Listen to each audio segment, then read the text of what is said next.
Un seul invité pour ce grand décryptage ce soir. Son dernier ouvrage est un décryptage en soi. C'est peut-être un peu pour ça. Un décryptage du monde, de notre civilisation. Un décryptage philosophique, bien sûr, mais aussi historique, démographique, sociologique et de fait, un décryptage politique au sens noble du terme. Son titre, Décadence, c'est chez Flammarion. Bonsoir, Michel Onfray. On va parler évidemment du fond de votre livre. Et puis, dans une deuxième partie, on va le confronter à l'actualité parce que c'est notre matière ici, évidemment. Je commence avec les derniers mots du dernier chapitre qui, à mon sens, résume quand même un peu le livre. Le bateau coule.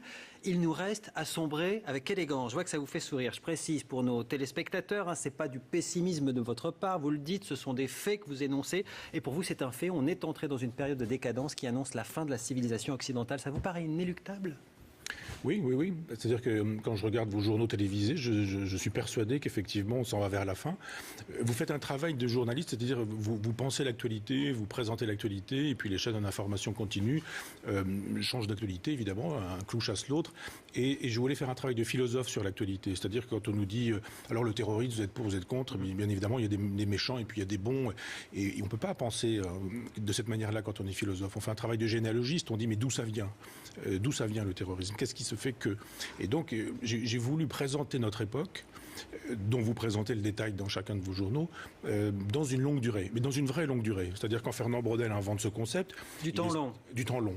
Et pour le coup, c'est 2000 ans. C'est le temps de la civilisation. Et j'ai voulu penser la civilisation, notre civilisation, pas toutes les civilisations, mais de dire chaque instant, ce que vous présentez dans le journal, par exemple, est inscrit dans une longue durée qui s'enracine il y a 2000 ans en Palestine avec l'histoire du Jésus que nous savons. Une longue durée qui s'inscrit comme pour la vie d'un homme, pour une civilisation, c'est-à-dire qu'il y a une naissance, il y a une conquête qui passe, dites-vous, toujours par la force, et puis il y a une mort. Qu'est-ce qui vous fait dire qu'on arrive à la mort de notre civilisation occidentale qu'on connaît aujourd'hui ? D'abord, je compare avec les autres civilisations. C'est-à-dire tout le monde connaît l'histoire, on a déjà vu des pyramides, on a déjà vu le Forum à Rome, le Parthénon à Athènes, et on voit bien que les civilisations ont eu lieu et ont disparu, et ont laissé place à autre chose. Donc savoir que les civilisations sont mortelles, donc la nôtre aussi. Et c'est regarder cette civilisation en disant, mais voyons ce qui a précédé, comment les choses se sont passées. Il y a eu effectivement un moment de croissance, un moment de naissance. D'abord, une civilisation se construit toujours avec des barbares. Le barbare... le barbare, vous dites, c'est celui qui est le perdant aux yeux du vainqueur, mais quand il gagne, il deviendra le civilisé, c'est ça ? Le héros, le génie, le saint, le fondateur de civilisation, celui qui coupe des têtes, ça devient un grand soldat, un grand militaire, Constantin qui a tué, massacré, etc., qui était finalement c'est le personnage qui convertit l'Empire au christianisme. C'est un personnage de sac et de corde. Simplement, aujourd'hui, c'est un personnage formidable. Enfin, il est présenté comme tel. Donc, je mets tout ça en perspective en disant, regardez, il y a des moments où effectivement, ça paraît clair que nous sommes en décadence. J'ai vu l'autre jour que, tout à l'heure même, au Canada, par exemple, une loi est en train de se préparer pour interdire la critique de l'islam. C'est extraordinaire qu'on fasse un fait de civilisation en Occident qui interdit qu'on puisse penser une question. C'est-à-dire que c'est vraiment une censure généralisée qui serait décidée par un pays pour la totalité d'un sujet ou d'une question, le problème de l'islam.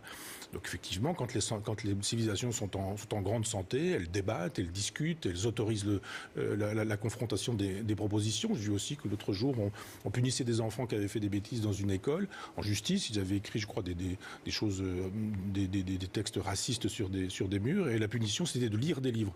Donc une civilisation dans laquelle lire, c'est une punition, des civilisations dans laquelle on décide... Ce sont des marques de déclin, certains.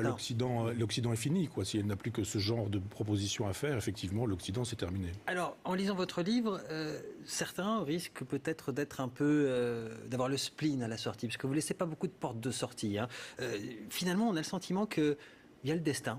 C'est comme ça, le Fatoum, vous le rappelez. Presque le mektoub d'ailleurs finalement des Arabes d'une certaine manière. Ça veut dire que le libre arbitre, ça n'existe pas, on ne peut pas contrôler notre destin, on ne pourrait pas éventuellement essayer de réagir et de prolonger cette civilisation-là, c'est ce que vous dites ? Non, parce qu'il y a un moment donné, si on garde la métaphore du bateau qui coule, si la voie d'eau est vraiment très importante, c'est vraiment trop tard. Si vous voulez mettre des rustines au Titanic, ça ne servira pas à grand-chose. Il y a des moments où, évidemment, vous pouvez éviter ce genre de choses. Vous pouvez éviter de vous diriger vers un iceberg. Et il y a eu des moments dans l'histoire de la civilisation où peut-être des choses auraient pu avoir lieu et n'ont pas eu lieu, mais moi je n'y crois pas. Je crois vraiment que de toute façon, c'est comme un corps.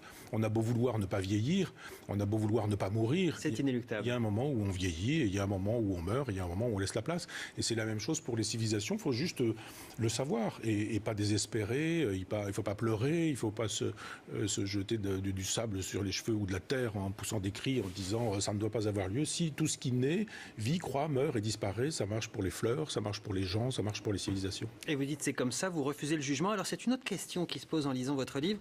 Vous parlez de plusieurs civilisations, chacune, dites-vous, est portée par une croyance, donc d'une certaine manière c'est une religion à chaque fois, qu'elle soit celle de Dieu, du capital, de la raison, vous les placez toutes sur le même plan, vous ne les... Pas exactement ça. Vous ne les jugez pas tellement ?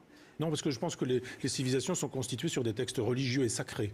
Le Capital, par exemple, est un texte, mais il n'est pas religieux, il n'est pas sacré. Vous avez vu un début de civilisation avec Octobre 17, et ça n'a pas duré bien longtemps. En 1989, c'était terminé, et en 1991, il n'y avait plus d'Union soviétique. Ça n'a pas duré longtemps. C'est une civilisation avortée, parce qu'il y a des civilisations avortées. Et les civilisations qui n'avortent pas sont celles qui sont construites sur des textes sacrés. Au départ, vous avez quelqu'un qui dit « j'ai entendu Dieu, les dieux ». J'ai un contact direct, ils m'ont dit des choses. Et vous avez à partir de ce moment-là des prêtres qui disent « oui, moi je sais bien, je suis d'accord, ce qu'il dit ça veut dire ceci, ça veut dire cela ». L'exégèse. Et voilà. Et puis un homme de pouvoir qui dit « mais moi je suis l'envoyé de Dieu, et si vous m'obéissez, vous obéissez à Dieu, si vous me désobéissez, vous désobéirez à Dieu aussi ». Et l'alliance, je dirais, du sabre et du goupillon, de la force et de la spiritualité, des prêtres et des soldats et du puissant vont constituer une civilisation, et puis ça durera le temps qu'elle aura la force, cette civilisation, de répondre à ce qui l'attaque et de détruire ce qui l'attaque. Puis à un moment donné, ce qui l'attaque, eh bien la civilisation n'a plus la force de l'attaquer elle-même, et à ce moment-là, elle dépérit, elle est blessée, et puis elle saigne d'une certaine manière, puis à un moment donné, elle meurt. Je reviens sur ce que vous disiez tout à l'heure et que vous écrivez dans votre livre. Une civilisation, ce sont des barbares qui ont gagné, qui ont vaincu. Un barbare, c'est le perdant aux yeux du civilisé. Ça veut dire que la notion de bien et de mal, elle ne vous intéresse pas? Elle n'existe pas presque au fond? Non, je ne dis pas que ça n'existe pas, mais je dis que je suis un disciple de Nietzsche en ce sens. Je dis que le bien et le mal se mettent en perspective aussi. Si par exemple vous tuez quelqu'un, est-ce que c'est bien, est-ce que c'est mal? C'est ni bien ni mal. Si vous êtes un soldat, vous faites votre métier. Si vous en tuez beaucoup, vous avez même des médailles. Mais si vous le faites pour votre propre compte, ça n'est pas bien, on vous envoie en prison. Donc vous voyez que c'est la même chose avec les civilisations. Si vous massacrez pour construire des civilisations, et regardez les grands chefs de guerre, ou Tamerlan, ou Gengis Khan, ou même Napoléon, ou tous ces gens-là, sont des gens qui ont tué, qui ont massacré, mais qu'on n'a jamais mis en prison pour autant. On estime simplement qu'ils font l'histoire, que l'histoire est un peu faite aussi par eux, mais il n'y a pas à dire c'est bien ou c'est mal, c'est comme ça que ça se constitue. Un peu, parce qu'en fait, ils sont faits par l'histoire, c'est ce que vous expliquez aussi, on y reviendra. Mais j'en viens à l'actualité, par exemple, si on prend une armée de combattants, l'image de la barbarie aujourd'hui pour le monde occidental, on va la voir, cette image, c'est évidemment les troupes de Daesh. Et qu'on nous fait voir ces choses-là en nous disant que c'est terrible et que c'est détestable, je suis d'accord. Mais j'aimerais aussi qu'on fasse voir les bombardements américains depuis 1991 qui ont tué 4 millions de musulmans sur la planète et qui ont généré des victimes civiles innocentes. Il n'y a peut-être pas un concours de civilisation dans la destruction, j'allais dire. Je dis pas ça, je dis juste Vous dites que c'est équivalent. Pour vous, c'est équivalent. C'est du relativisme presque, non? Non, j'ai pas du tout dit ça. J'ai juste dit que vous me faites voir une image et que si vous voulez qu'on la pense, il va falloir qu'on prenne du temps en expliquant pourquoi on en est arrivé là. Et si vraiment vous voulez qu'on sache pourquoi on en est arrivé là, ces images que nous voyons, il va falloir effectivement remonter pas très loin en amont, 1991, la décision de George Bush. La guerre du Golfe. Voilà, l'inscription de ces batailles dans la logique des croisades. Le mot a été utilisé par George Bush. 1991, François Mitterrand emboîte le pas à George Bush. La France se trouve impliquée dans cette aventure, sauf parenthèse de Jacques Chirac et de Dominique de Villepin. Et nous faisons partie de combattants qui, sur la planète, au nom de la civilisation, se comportent en barbares, car c'est barbarique de bombarder des villages dans lesquels, sous prétexte de tuer 3 ou 4 personnes, on va massacrer 500 victimes innocentes. Donc je ne fais pas un concours, je dis juste que si vraiment on veut faire de l'histoire, il n'y a pas d'un côté les bonnes bombes qui ne tuent que les méchants et puis les mauvaises bombes qui tueraient des civils. Je dis non, la guerre c'est ça, et je refuse la guerre. Je refuse le colonialisme, je refuse qu'on aille faire la loi chez les autres, tout comme je n'ai pas envie que d'autres viennent faire la loi en France. Et ça me paraît être une option qui est pacifiste, souverainiste, pour le coup de gauche, n'aurait pas déplu à Jaurès. Je pense que le Parti socialiste aujourd'hui a oublié que Jaurès était pacifiste. Et regardez ce qui s'est raconté sur les Allemands pendant la Première Guerre mondiale. C'était des barbares, ils faisaient cuire des enfants, ils les dévoraient tout crus. Aujourd'hui, Angela Merkel et le président de la République s'entendent bien. Le président François Mitterrand tenait la main d'Helmut Kohl. C'est qu'on peut bien s'entendre avec al-Baghdadi, par exemple, demain, alors? Je dis simplement que demain, on ne sera pas là, ni vous ni moi, pour savoir. Mais là, je suis en train de lire des choses sur la Saint-Barthélemy. Quand vous voyez ce qu'a été la Saint-Barthélemy, cette guerre civile qui a opposé les catholiques et les protestants, on n'imaginait probablement pas le lendemain de la Saint-Barthélemy qu'un jour, les catholiques et les protestants pourraient vivre en paix. Mais il y a quand même une idée philosophique qui est celle de l'aventure de l'esprit, de l'élévation générale du niveau de conscience, j'allais dire, avec les générations qui passent. Vous n'y croyez pas du tout? Je dis pas ça, je dis juste laissez-les vivre. C'est leur civilisation, c'est leur culture, c'est leur monde. Décapiter, c'est pas une culture. Mais tout le monde décapite. Il n'y a pas une civilisation qui n'est pas décapitée. Je vous rappelle que les premiers chrétiens décapitent et qu'ils le font régulièrement, que la Révolution française a décapité. Alors, je reprends. Décapité aujourd'hui, au XXIe siècle. Oui, il y a pas. Dans l'aventure de l'esprit, est-ce qu'ils n'ont pas été un peu oubliés? Si vous faites un concours de décapitation, il va falloir parler de Robespierre, de Staline, de Lénine, de Mao, d'Hitler. Mais dans le temps long, il n'y a pas une élévation générale du niveau de conscience? Vous n'y croyez pas à ça? Non, je ne crois pas. Je crois qu'il y a des modification de la conscience dans une civilisation, mais que quand on change de civilisation, il faut presque tout refaire. Et qu'il n'y a pas, ce serait trop simple s'il y avait la barbarie d'un côté et la civilisation de l'autre. Les civilisations ont des aspects barbares, les barbares ont des aspects de civilisation. C'est hélas comme ça que ça se passe. Une religion, c'est une secte qui a réussi. Eh bien, une civilisation, c'est une barbarie qui a réussi aussi. Au départ d'une civilisation, il n'y a jamais des choses gentilles et des individus qui font peace and love et qui viennent avec des brassées de fleurs pour construire une civilisation. Ça se fait hélas dans le sang toujours. Pour terminer avec Daesh, je voudrais lire un passage justement à ce propos de votre livre. L'Occident ne dispose plus que de soldats salariés n'ayant pas envie de mourir pour des valeurs. Qui, à ce jour, donnerait sa vie pour les gadgets consuméristes qui sont devenus des objets du culte de la religion du capital? Personne, on ne donne pas sa vie pour un iPhone. L'islam est fort, lui, d'une armée planétaire innombrable de croyants prêts à mourir pour leur religion. Nous avons le nihilisme, ils ont la ferveur, nous sommes épuisés, ils sont en grande santé. Ça veut dire que la prochaine civilisation, puisque votre théorie, c'est de dire aussi que la mort d'une civilisation, c'est pas grave, parce qu'il y en a une autre qui lui succède. C'est celle-ci éventuellement? C'est comme ça que vous voyez l'avenir, Michel Onfray? Il faut faire de la démographie et voir comment les choses se passent. On voit bien que l'Afrique démographiquement est en train de prendre le pas et que dans 25 ans, effectivement, il y aura un basculement, que l'Europe blanche judéo-chrétienne démographiquement s'effondre. Mais moi, je ne dis pas c'est bien, c'est pas bien, refaisons des enfants, interdisons la pilule. Je ne suis pas de ceux qui disent ça. Je ne suis pas un réactionnaire, je ne suis pas un conservateur, je ne suis pas un personnage qui adosserait sa décadence à une renaissance. Je dis juste que c'est ainsi et que effectivement, les civilisations ne sont menacées que par celles qui les menacent. Et aujourd'hui, si vous avez un grand bloc indien, nous ne sommes pas menacés par la religion hindouiste. Si vous avez un grand bloc chinois, nous ne sommes pas menacés par le confucéisme et la religion chinoise. Si vous avez d'autres blocs, ils restent néo-occidentaux, on n'est pas menacé par l'Amérique du Nord, du Sud, l'Australie ou la Nouvelle-Zélande. Il y a effectivement un bloc musulman qui, lui, a décidé, du moins dans sa partie agressive et militante, visible, le califat notamment, d'être universel et d'universaliser, c'est-à-dire d'exporter son schéma de société sur la totalité de la planète. Moi, je pense qu'effectivement, il faut faire face à ce genre de choses-là en disant qu'on peut éventuellement éviter ça. Sûrement pas par la guerre. Sûrement pas par la guerre, en envoyant bombarder des populations civiles et en ne montrant pas les photos des victimes civiles, mais en montrant en revanche les photos des victimes qui sont faites par les avions russes. Je dis juste que la diplomatie, ça existe, l'intelligence, ça existe, la politique, ça existe aussi, et qu'un grand chef d'État, c'est quelqu'un qui a une vision et qui pense d'abord la paix plutôt que la guerre. Alors justement, vous parlez de politique, on va en parler. Vous refusez de juger cette décadence, on l'a bien compris, puisque c'est un fait. Vous êtes moins à l'aise avec les exploitations politiques, effectivement, qui en sont faites. Vous en voyez deux, je vais les résumer pour le téléspectateur. Il y a le pessimiste qui politiquement va s'appeler le conservateur, on va dire, il veut revenir au passé.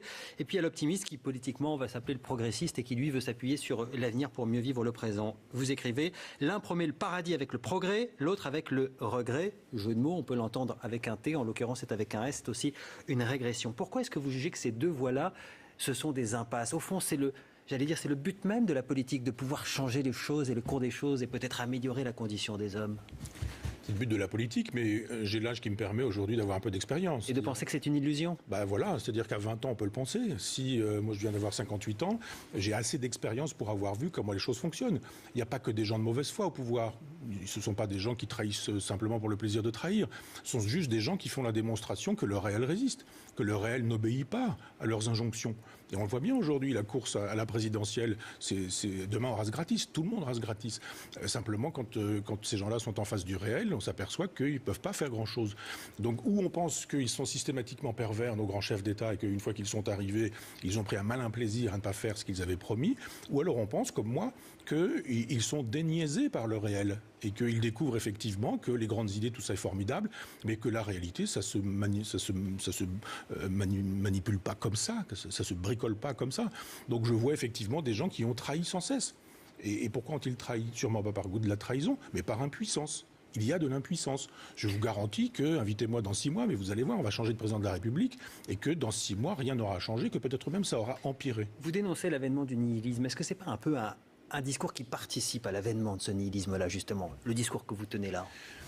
Le médecin qui annonce un cancer ne crée pas le cancer. Exactement de la même manière qu'on a reproché à Houellebecq d'avoir... Mais il peut donner de l'espoir, le médecin. On attend ça de lui aussi. Ça dépend si vous voulez qu'on file la métaphore. Le médecin, s'il vous dit, alors que vous allez mourir dans 3 semaines, que vous allez vivre pendant 10 ans, il va le faire au profit de mensonges et d'illusions. Je ne suis pas bien sûr qu'il faut vendre de l'illusion. C'est pas mon métier, moi. Le métier du philosophe, c'est pas de fabriquer de l'illusion. C'est le métier des politiciens, c'est le métier des théologiens, c'est le métier des prêtres, des imams, des rabbins, des curés. Tous ces gens-là vendent de l'illusion et de la fiction. Et il y a des philosophes qui vendent aussi de la fiction. Mais moi, je pense que le travail du philosophe, c'est ce que Diogène appelait dénuder nos chimères. Et de dire, mais ne croyez pas aux fictions qu'on vous enseigne habituellement, mais ça ne veut pas dire que tout est désespéré pour autant. Le philosophe est quelqu'un qui donne des solutions concrètes, réelles, matérielles, rationnelles, raisonnables, ici et maintenant et pour la vie. Ça, c'est le livre d'après qui s'appellera Sagesse. Oh, on vous réinvitera pour celui-là. On va continuer sur celui-ci. Vous allez même plus loin avec les hommes politiques, au fond.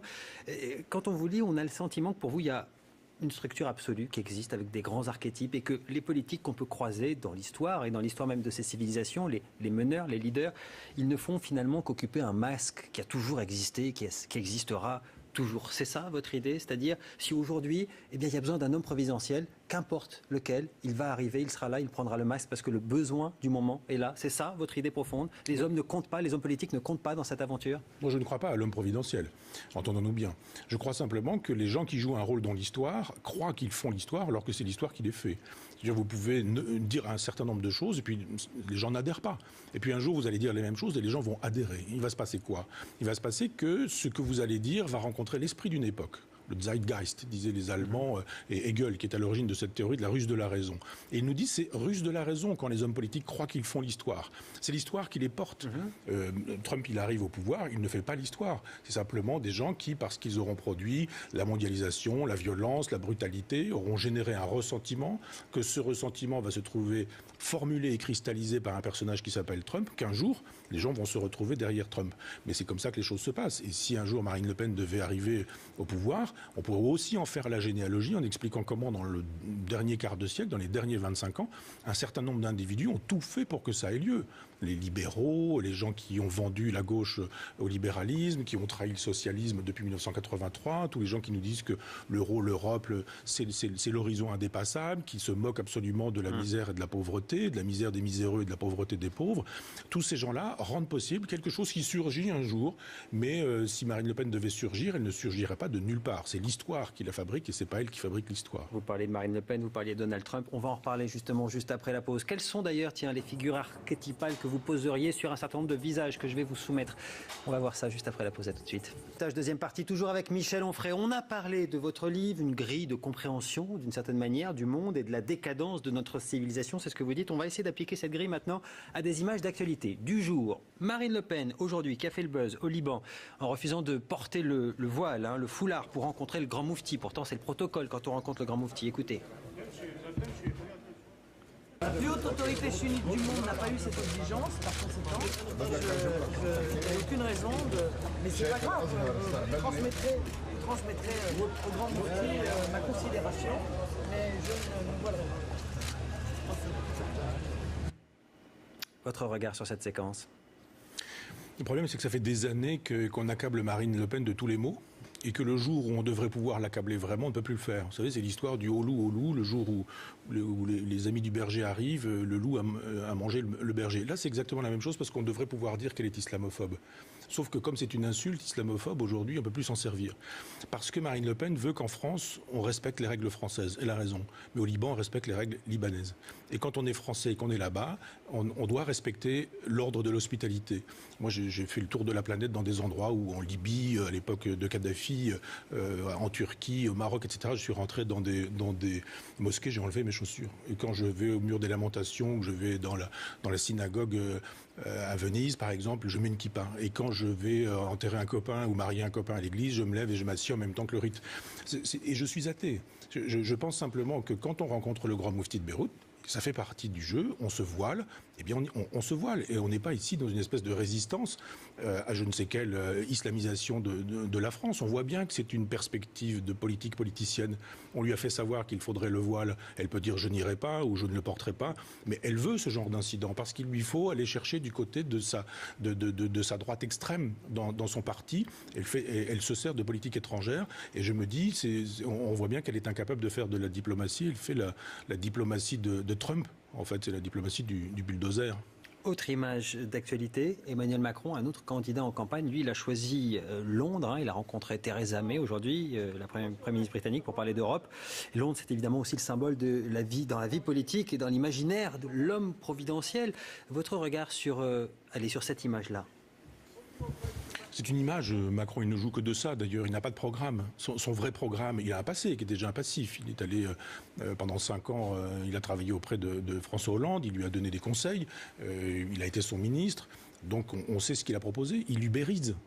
Le fin mot de Macron, c'est l'ubérisation du monde. C'est l'ubérisation de la France. C'est-à-dire, pour vous, c'est un terme négatif? Oui, parce que c'est la disparition du travail dans ce que ça avait de sublime, c'est-à-dire que les jeunes travaillaient pour les anciens, on avait une retraite, ceux qui avaient de l'argent permettaient à ceux qui n'en avaient pas d'en avoir par des systèmes de péréquation, la sécurité sociale ou ce genre de choses. Il y avait des compétences.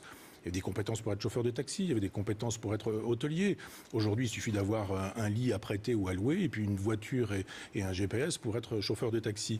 Donc, effectivement, on libère le travail en ce sens. Il libérise aussi les partis politiques avec son mouvement. C'est un peu de la démocratie participative, ça devrait vous plaire? Non, c'est pas de la démocratie. C'est une illusion, ça? Non, oui, complètement. En Marche, c'est une illusion? Mais oui, il lit un texte en permanence. Il est avec son prompteur en train de nous raconter, y compris ses plaisanteries, tout est écrit.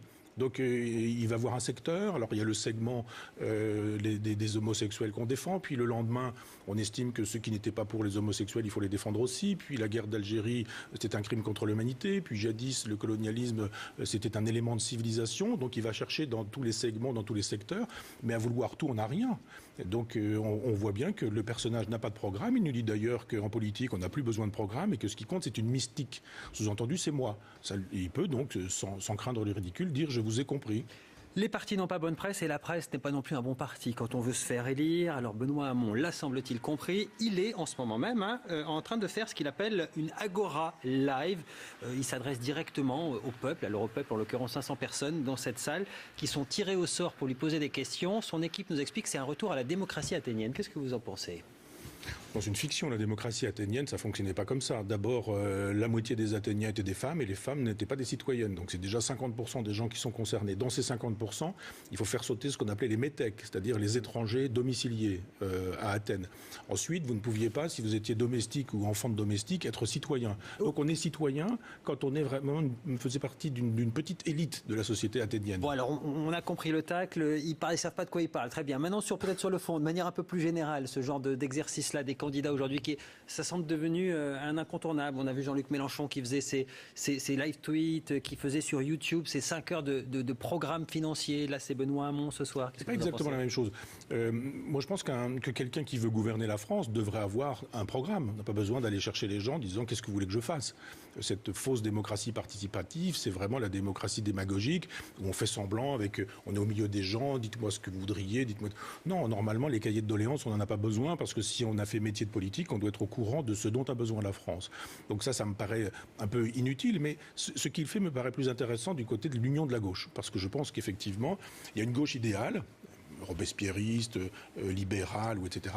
Et puis cette gauche libérale, elle n'arrive jamais seule au pouvoir. Donc l'union de la gauche que Mitterrand a pu faire, et c'est quand même à mettre au crédit de Mitterrand, que j'aime pas beaucoup, mais François Hollande l'a fait en 2012 aussi, le temps d'une élection, on a vu ce que ça donnait derrière. Oui, mais parce il l'a fait pour obtenir le pouvoir, et quand il a obtenu le pouvoir, il a méprisé cette gauche plurielle. Et quand Lionel Jospin l'avait faite, cette gauche plurielle, et qu'il a gouverné avec, effectivement, il y avait une cohérence. C'est-à-dire que ça lui a permis de dire que son programme n'était pas socialiste, parce qu'elle relevait d'une gauche plurielle.